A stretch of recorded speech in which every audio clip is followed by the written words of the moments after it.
It's one small step for man, one giant leap for mankind. Welcome to The New Next, a podcast that addresses current events and how they will impact the future.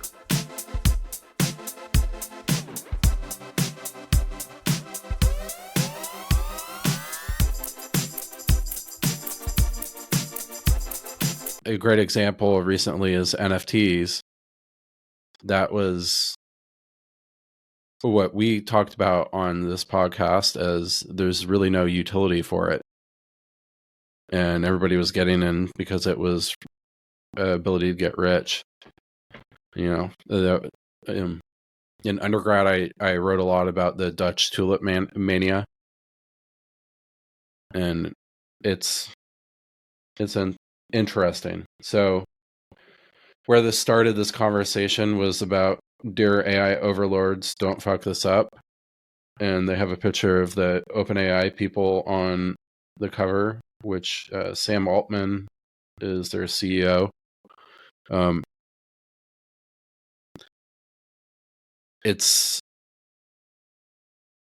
There's really no standards around this, and to have those people that are basically the inside baseball people, really they're dictating, I would say, a lot of the future of AI. They typically come in, they'll have big dinners for the senators and representatives the nights before with their lobbyists, and then they have the ability to influence policy on that.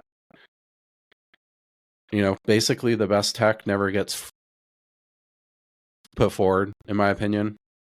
I mean, a good example is in recent years, on a broader sense, you see like the Gates Foundation role in planning pandemic response, even though they're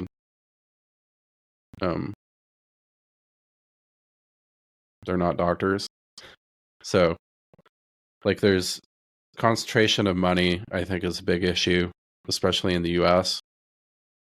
And it's, I think, more of a cultural issue and issues with our politics too, that, politicians spend the majority of their time on their phone calling people to try to get money for a re-election.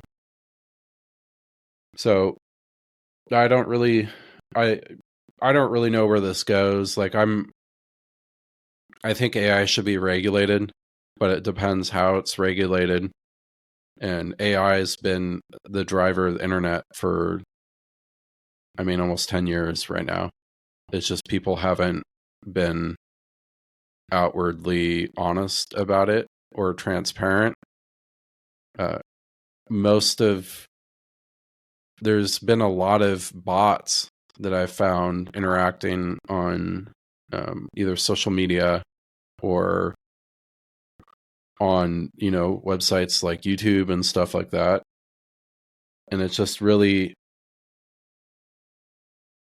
if you have concentrated power and also the concentrated, essentially, belief that something that other people don't, that you're special because you raised all this money, and there's not a balanced advocacy framework there. So like we said earlier, only one person pretty much advocating for non-commercial interests in there.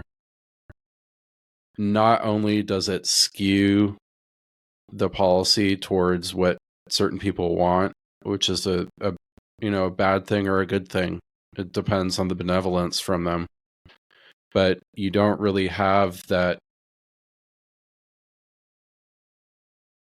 collaborative interaction from the citizens in a way that that they themselves, even if it's good policy, that they felt that they had someone there advocating for them. And that makes it naturally distrustful.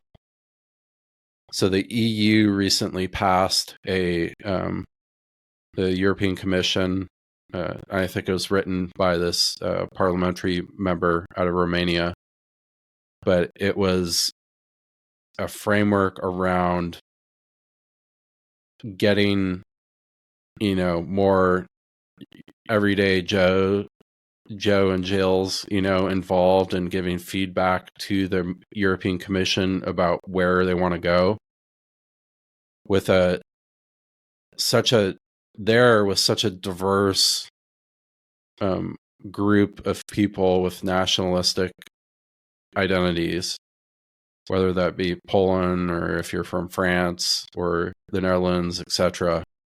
It's important that people feel that they're heard and seen from a policy level, and there's some sort of coordination through that.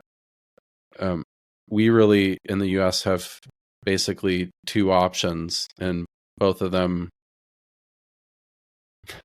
are very questionable. So, but yeah, I'm not afraid of AI. I think AI is artificial intelligence, has so much promise. It just depends how it's used and who's using it. And it's very, anybody can download packages on their computer, train it themselves to what they want to train it to. And that can either be your hippie free love bot, or it can be a neo-Nazi bot. So there's a tendency for technology to just want to go out and do it. And really the big economic growth going forward for the US economy is our ability to blend traditional technology with the physical world, and how that changes both the cost structure for things, but also changes the dynamics on how the economics work and what can be grown out of it. Up to this point, a lot of the stuff has been more tailored to online stuff. But it's pretty exciting. So,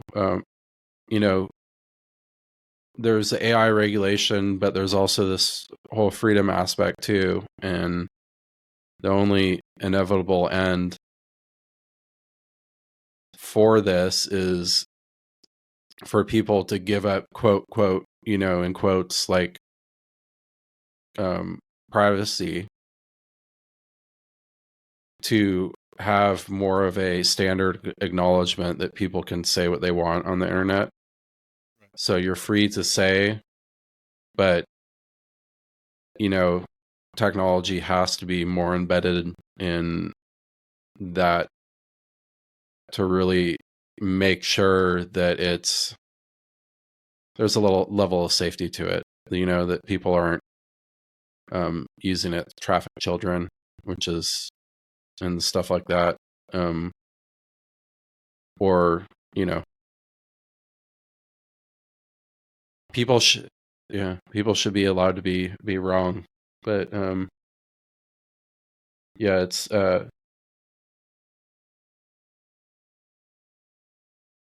it's the AI that we have now is trained off of data primarily from 2015 to 2021. Or I'd say the bulk of it. And that also concurrently went on with China and Russia essentially trying to destabilize the US by unleashing bots for social media and stuff like that. So it's like, if I think people approach this regulatory framework as an everyday citizen, that you have to extract information out to make it more true to what society actually is like, that would be a different thing than what you have is the knee-jerk reaction of you're oppressing my freedom. But I think a lot of people are less feel that they're more independent than they actually are in thoughts, when we're all basically conditioned. So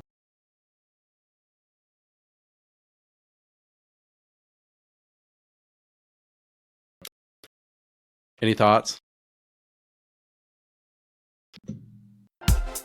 If you would like to learn more about the New Next podcast, find us at thenewnextpodcast.com, where you can suggest a topic you would like for us to cover. If you enjoyed what you heard, share the podcast, tell a friend about it, or rate us with 5 stars.